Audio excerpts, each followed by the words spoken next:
ഒപ്പം UDF-ന്റെ ഭാഗമായിരിക്കുന്ന മുസ്ലിം ലീഗ് ഇവരാരെങ്കിലും ഈ വിഷയങ്ങളിൽ ഇടപെടുന്നുണ്ടോ?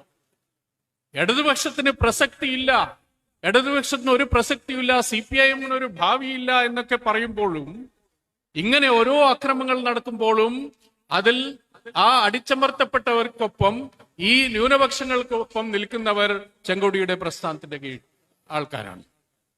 ഹൽദ്വാനി ഉത്തരാഖണ്ഡിൽ ഏകദേശം 2% മറ്റോ ആണ് മുസ്ലിം വിഭാഗത്തിൽപ്പെട്ടവർ. വളരെ സാഹോദര്യത്തോടെ ഒന്നിച്ച് ജീവിക്കുന്നവർ.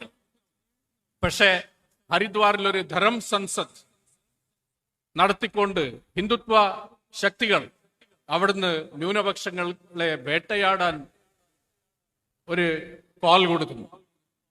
ഈ ഹൽദ്വാനിയിൽ ഒരു 100 വർഷത്തിലധികമായി താമസിക്കുന്നവർ പെട്ടെന്ന് ഒരു ദിവസം അത് റെയിൽവേയുടെ ഭൂമിയാണെന്നും പറഞ്ഞുകൊണ്ട് ബുൾഡോസർ രാജാന്ന് നടന്നുകൊണ്ടിരിക്കുന്നു.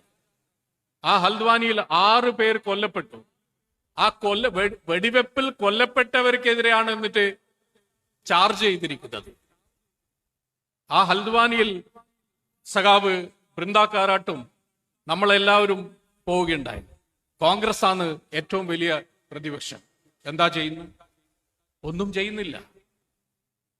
വല്ലതും അവിടെ എന്തെങ്കിലും സംസാരിച്ചാൽ ഹിന്ദു വോട്ട് ബാങ്കിൽ വിള്ളലുണ്ടാവുമോ എന്ന ഭയം. അതാണ് കോൺഗ്രസ് ചെയ്തത്. ആസാമിൽ ദറാങ് നിങ്ങൾ കണ്ടു കാണും.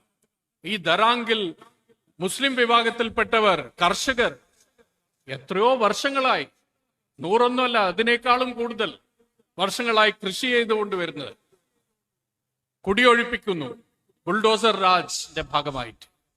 നമ്മൾ ആ ദറാങ്കിൽ പോവുകയുണ്ടായി, റിലീഫുമായിട്ട് പോവുകയുണ്ടായി. 2 കർഷകരാണ് കൊല്ലപ്പെട്ടത്. നിങ്ങൾ ശ്രദ്ധിച്ചു കാണും, ഒരു മാധ്യമ പ്രവർത്തകൻ, ഒരു ഫോട്ടോ ജേർണലിസ്റ്റ് മരിച്ചു വീണ ആളെ മേത്ത് കയറി നൃത്തം ചെയ്യുന്ന നിങ്ങൾ കണ്ടു കാണും. ഞാൻ അവിടെ ആ ഗ്രാമങ്ങൾ സന്ദർശിച്ചപ്പോ എന്താ കണ്ടത്? ചെറുപ്പത്തിൽ ഗാന്ധി സിനിമയിൽ ഇന്ത്യൻ പാർട്ടീഷന് ശേഷം റെഫ്യൂജികൾ താമസിക്കുന്ന ചിത്രം അതെന്റെ മനസ്സിൽ ഇന്നുണ്ട്.